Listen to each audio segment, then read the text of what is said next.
We are live, and we are meaning the team, of course. You may have heard them. They happen to be the Rich team.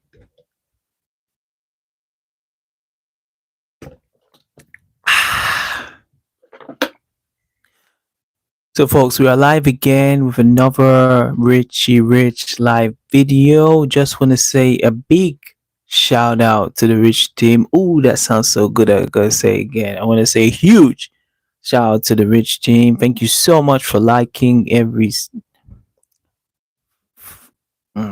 for liking videos, for commenting, for sharing and subscribing. Because as I said, the 10K milestone is only a sniff away, really, because success is only just a sniff away. But yes, really want to thank everyone for tuning into these videos. As I said, I am trying to do more lives when I do have free time from my main job throughout the week. So it's always nice on weekends to come on and spit some lyrics. I'm not a rapper. And spit some freestyle, spit some not even game, but just like kind of like what is the rich man's thoughts. And so on this video, to cut right to the chase, but before we did that, as I said, I am, for folks who again have been following these videos, definitely check me out on social media. I'm on Instagram, I'm on Twitter, I'm on TikTok, all under the same name, RichManZ. Definitely follow your main man, 50 grand on there. We're gonna try really boost this year, because as I've said many times, this year is not just only my year, but it's to every single one on the Rich team. So on this video, folks, the idea really sprung to mind when I was actually going through my library.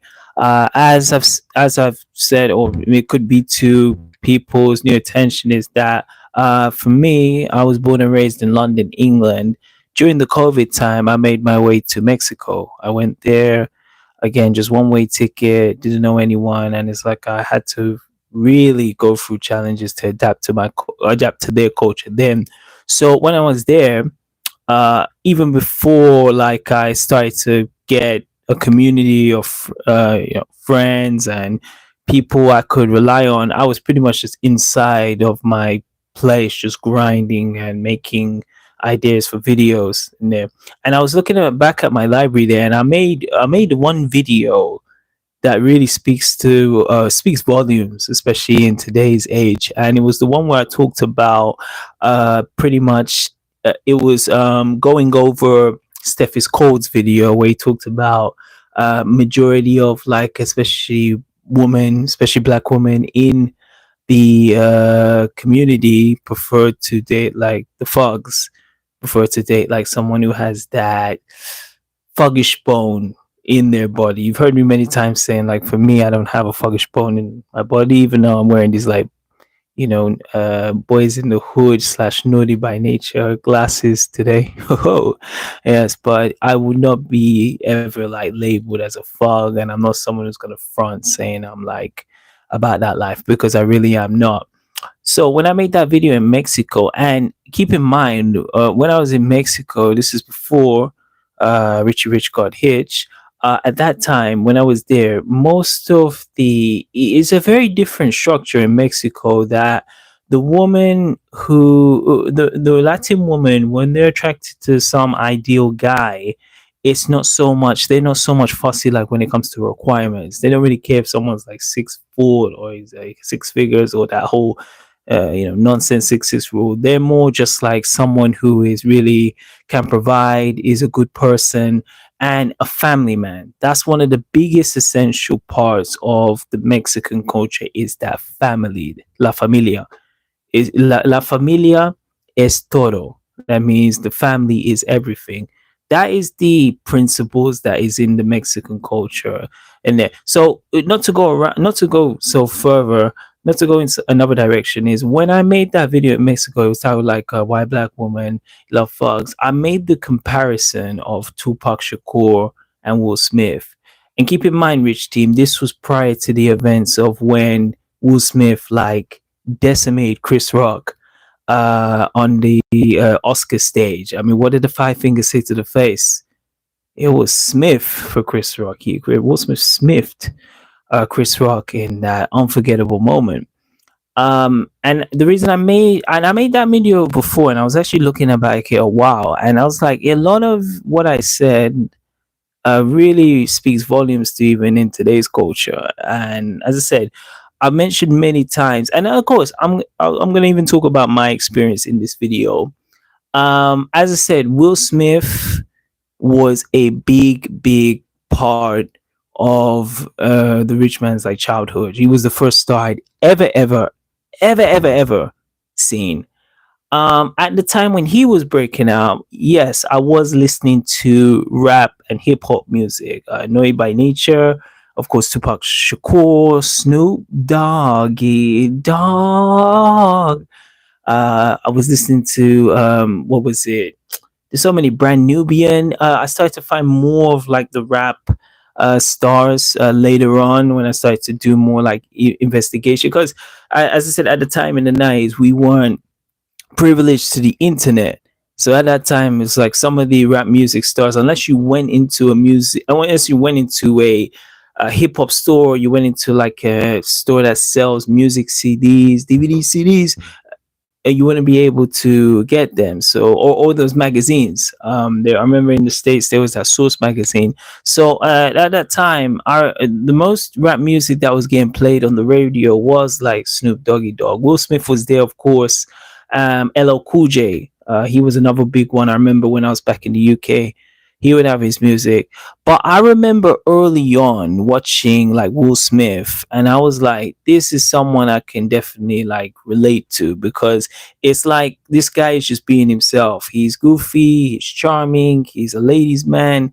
I see like a lot of my characteristics in this, but I knew from very early on I was always like the Will Smith camp rather than the Tupac Shakur. You understand? Like, I'm not gonna be tattooing Fog Life on, on my abdomen. I understand. I'm not gonna be getting involved all these altercations. Like for some people, that's especially some black people.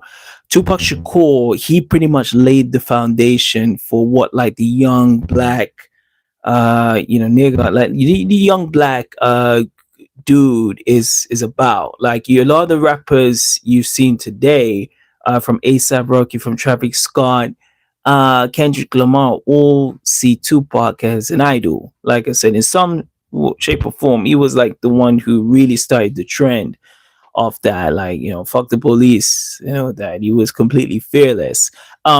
With Tupac Shakur, I actually had like a huge poster of him when I was back in London, England. Like I wasn't so much a fan of Tupac as the that rebel, like that crazy one who could be 1 minute this way, 1 minute that way. I loved him more from the artistry side. Like I loved his movies like Poetic Justice, and I remember seeing like Above the Rim and Juice back in the day, and hearing his music. Like he talks about the pain of like the black struggle and trying to get equality, like getting out of the ghetto and all this. So I liked him for that side, but I was always more a fan of like the Will Smiths or like the Kid and Plays. Like that was more tailored to me. And this is where this video really sums up is I was watching that video and I talked about like, especially I believe it's been like this or it's changed, but for a lot of especially in the community, this is real. Like you can say what you want if I'm hating, whatever, but you understand, like I have experience to talk about this. Like believe me, I've been with, I won't even go in that, but I can talk about this from my experience for especially like the young black men coming up. Most of the stereotype for the young brother coming up is like pretty much they got to be in rap music. They have to be good at athletics. They have to be over 6 foot. Usually, like they're loud, they're abrasive, they're angry. It's like it's more tribalistic, if that's even a word I can put, but more like that type of energy. Really hard to control, hard to manage. Like someone who's just like, someone's just like a rough wilder.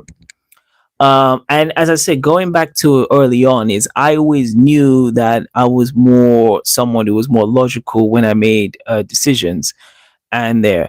And in some situations, and this is something that happened in like my early like childhood, from going from school to high school and college, and there, the way I spoke, I always spoke like someone who actually read a dictionary, or someone actually read a dictionary, or someone who knew what an autobiography is. I always spoke, and I remember I got told this. I'll never forget this day. I remember when we were out in the park, we were playing football. This is back in merry old London, England. And I remember I was getting some Jamaican Caribbean food, and I was about maybe 10 or 11, surrounded by the other blacks, brothers and sisters out in there. I went to go to the my brethren to get the patty, and I think I spoke to him, and he said, "You speak posh," and I was like, "Me, really? I speak posh?" But no, I was just speaking my way, because at the time my accent wasn't like this, folks. Like I'm a British accent from there. The last stop on the Victoria line, Wolfenstone Central. Shout out to them. But the way I always spoke pretty much proper, because I was someone who loved to read books. I loved to read comic books back in the day. I'm always a big fan of English. That's one of my professions. I work in the field of English. So I remember that brother. He told me, said, "Yo, man, you be sounding posh." Yeah, probably a bad Jamaican accent. But he told me that, and at that time, I really didn't know what that meant till a couple years when I was in Mexico. Is that the stereotype of, especially of the black man, is that if you're not speaking like a gangster, or you don't have that pretty much like that danger or edge to you, you may not be black enough. And I know there's a lot of black brothers. I know some are sprinkled. Some are members of the rich team who have heard that because they're not so foggish or not so street, they're not considered black enough. I've talked many times about Michael B. Jordan. There are podcasts of women talking about how he is too nice, he's too clean. He's not that he's not that fog enough. Oh, he doesn't he doesn't remind me like of Tupac Shakur. I've heard sisters bash the guy who is sitting on the top of the Hollywood empire now. They will cast him. And for Rich Team, you gotta understand this. And this is no slight on our sisters. As I said, it's no slight on there. This is just the truth. And let me get a sip for this minute. As I take the sip, be sure to like, comment, share, and subscribe.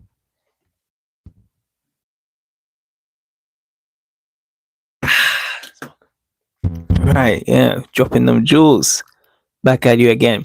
So so it's a common thing, like I said, in this community, like Michael B. Jordan, which I've heard from black sisters, like their reception on him, how they receive him is that like he's not that fuggish, he's not a gangster, he's a Mr. Nice Guy. If you go into the other communities, let's say in the Latin community, maybe a heart from there, or someone who's deemed sexually attractive, man, going way back would be maybe Enrique Iglesias or Antonio Banderas. They're not gangsters, but they are the objection. They are what a lot of women pretty much want to be. They're sexually desired by their women. So these are two examples. If you look at the white community, you can go back from Brad Pitt, George Clooney, Johnny Depp, Tom Hardy. Oh man, I can't think of too many others now. Richard Gere. Like if I'm going back in the Channing Tatum, of course, on there. All those ones I mentioned, they're not gangsters, they're not thugs. They live like a clean life on there. Yeah, I understand. And I'm sure even in the Asian culture, South Indian culture, I remember Shakur Khan, but there's a few like like Chad, good looking, like leading men in the South Asian community, even in the North Asian community. Most of them are not gangsters, but in the black community, and this is something like I said, I experienced this and I saw this with these two rich man eyes, is that in the black community, what is really the desire for most of the black women is the rapper, is the sports athlete. Like a lot of black women, if they say like what's really attracted to them is like Travis Scott, is ASAP Rocky, Kodak Black. That's what's makes their pussy purr. That makes their panties wet, y'all. So that's something that I was late to the party. Yes, yes, yes. Richie Rich was late to the party. I didn't know that really till, let's say, my 20s in there. Like my whole time in school, like I said, I had like relationships with all races. Like I've never been just like tended to one. But I always knew that earlier, and it's like I didn't confirm it till late that, especially in our community, and this can be a pro and con for anyone. Like someone I've always said, like you got two spectrums. You got the Will Smith tribe and you got the Tupac tribe. For the ones who are in that Tupac tribe, they're the best. They are the desire of a lot of like black women. Like they want that. If you're more of that Will Smith, Michael B. Jordan type, you're more of that, let's say, international type of desire. Like there's people in Malaysia who have a poster of Michael B. Jordan. There's a person in Sydney, Australia who has a poster of Will Smith. Tupac Shakur, he's probably maybe one of the ones because he's the one who pretty much birthed this whole, like, let's say, fog life and gangster rap. He's very much more revered because of what he was able to do in such a short time, and he made great music. He made good music and he made great movies. So he's more of a legend because of, like, let's say, the impact what he was able to do in a short time. What he was able to do in this short time. But that's one situation that thing, because I've seen other even content creators make this type of videos when they talk about that. Many times you will see, like, maybe if it's a successful like black man and he's on his p's, he's doing his stuff, like he may not have like all the answers, he may not be financially stable, but you can see the potential that this is someone who's going to be great.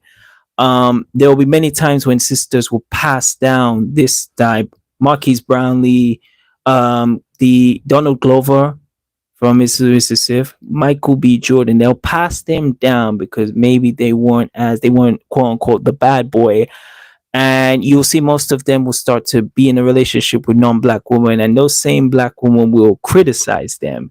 But those same black women were wanted like what Nicki Minaj wanted what like Cardi B wanted. Those guys who maybe just came out of prison, who was like in altercations, that's what a lot of sisters want. And when it doesn't go right, they try to like fix it up with a nice guy. Perfect case, Sierra and Russell Wilson. Do you think really Russell Wilson was Sierra's first choice? Rich team? I don't think so. Yeah. So most cases it happens like that. Like they go for the gangster and fog and they realize with their reputation and the way they act, they're not able to really change them. So they then go leave and they go after like a Russell Wilson type. And I'm not saying that, like, even that situation with Russell Wilson and Sierra, like maybe it's just a situation where it's genuine love because it feels like everything's good. But most of the times, and I've seen this, folks, that's what happens. They'll pass on good men because they want the future, the Offset or that particular rapper. So again, like, because I made a couple of videos, I'll even tag them in the comments, and I'm even now when I'm talking about this, I'm just regurgitating it, seeing as we're like in the center of the 2020s. I wanted to just see like how those videos make way. And for anyone watching this, I would love you to go check out these two. I made one in 2021 and 2022 talking about the same subject of the Will Smith tribe, the nice guy, the clean cut, the one you can show and bring to your parents. Then you got the Tupac tribe, which is the fog, the gangster, the rapper, F the police, tattooed all over their bodies, clean up all that. So I talked most about them. So that's okay.